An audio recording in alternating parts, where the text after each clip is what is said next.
आखिर बीएमओ साहब और झोला छाप डॉक्टरों का क्या है रिश्ता? जी हां, खबर सागर जिले के बंडा से जुड़ी है। बंडा की बेटी ने नाम रोशन किया है, ऐसी खबरें चल रही हैं। आखिर बंडा की वह कौन सी बेटी है जिसने क्षेत्र का मान बढ़ाया है और पूरे जिला को चला रही है? उस बेटी का नाम है डॉक्टर ममता तिवारी, जो वर्तमान में सीएमएचओ के पद पर पदस्थ हैं। हम ऐसा भी कह सकते हैं उनके हाथ में स्वास्थ्य विभाग के पूरे जिले की कमान है। तो वहीं बंडा सामुदायिक स्वास्थ्य केंद्र में भी बीएमओ पद पर डॉक्टर योगेंद्र खटीक पदस्थ हैं। सीएमएचओ और बीएमओ एक ही वर्ग से आते हैं। अब बात मुद्दे की जाए, क्षेत्र में लगातार झोला छाप डॉक्टरों की भीड़ बढ़ रही है। इनके पास दस्तावेज हैं या नहीं? कई बार ऐसा भी देखा गया है झोला छाप डॉक्टरों द्वारा इलाज में बरती गई लापरवाही के कारण लोगों की जान जोखिम में बन जाती है और हंसता खेलता परिवार बिखर जाता है। इन सब पर लगाम लगाने के लिए पहली प्राथमिकता बीएमओ की होती है, इसके बाद सीएमएचओ की। बंडा में जो पहले बीएमओ पदस्थ थे उनके द्वारा झोला छाप डॉक्टरों पर कार्रवाइयां की गई, लेकिन लंबे अरसे से यह सिलसिला थम सा गया है। लगता है बीएमओ साहब और झोला छाप डॉक्टरों में काफी गहरा रिश्ता है। यही कारण है कि बीएमओ साहब द्वारा इन पर कोई कार्यवाही नहीं की जा रही है।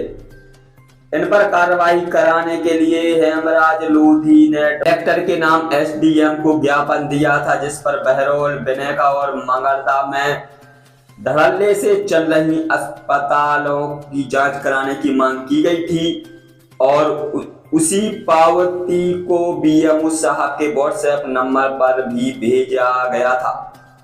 करीब 7 दिन बाद स्वास्थ्य विभाग का अमला कुछ पुलिस कर्मियों को साथ लेकर बिनेका पहुंचा और उत्तम विश्वास नामा के डॉक्टर द्वारा चलाई जा रही अस्पताल पर कार्रवाई की गई। जानकारी के अनुसार दवाइयों का भी स्टॉक मिला और डॉक्टर साहब द्वारा जांच दल को कोई साक्ष्य नहीं दिखाए जाने से अधिकारियों द्वारा अस्पताल को सील कर दिया।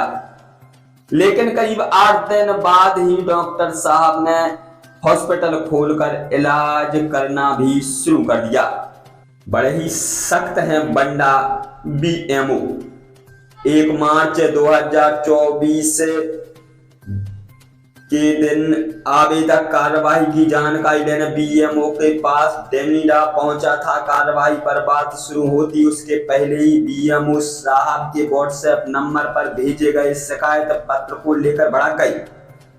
साहब ने कहा, हमसे जानकारी मांगने का कोई अधिकार नहीं है और ना ही हमारे व्हाट्सएप नंबर पर कोई जानकारी भेज सकते हैं। हम केवल अपने अधिकारियों को ही जानकारी देंगे। शायद आवेश में आकर साहब यह भूल गए कि हम किस पद पर पदस्थ हैं। अधिकारी कर्मचारी जनता के नौकर होते, अधिकारियों के नौकर जनता नहीं होती। जनता द्वारा दिए जा रहे टैक्स के पैसों से तनख्वाह मिलती है और जनता जानकारी आपको भेज सकती है और आपसे सवाल करने का भी अधिकार होता है। नगर परिषद में भाजपा का अध्यक्ष, जनपद में भाजपा का अध्यक्ष, बंडा विधानसभा में भाजपा का विधायक, प्रदेश और केंद्र में भाजपा की सरकार होने के बावजूद बीएमओ साहब का यह रवैया से परे है। बड़े बड़े मंचों से जनप्रतिनिधि और अधिकारी कोई भी बात हो तो सीधे हमसे बात करें यह कहते नजर आते हैं, लेकिन जब आम आदमी अधिकारी के पास जाता है तो भेदभाव स्पष्ट दिखता है। अब अगर कोई जानकारी भेजना है या चाहिए तो किससे बात करें? बीएमओ साहब जरा बता दो, क्योंकि ये जनता है। जनता किसके पास जाएगी? अब आपका यह रवैया स्पष्ट कुछ बता रहा है। राष्ट्रीय समाचार न्यूज के लिए ब्यूरो रिपोर्ट। प्रगति मानव कल्याण परिषद से जुड़कर सामाजिक कार्य करें। शोषित पीड़ित वंचितों की आवाज बुलंद करने प्रगति मानव कल्याण परिषद से जरूर जुड़े एवं सहयोगी बने।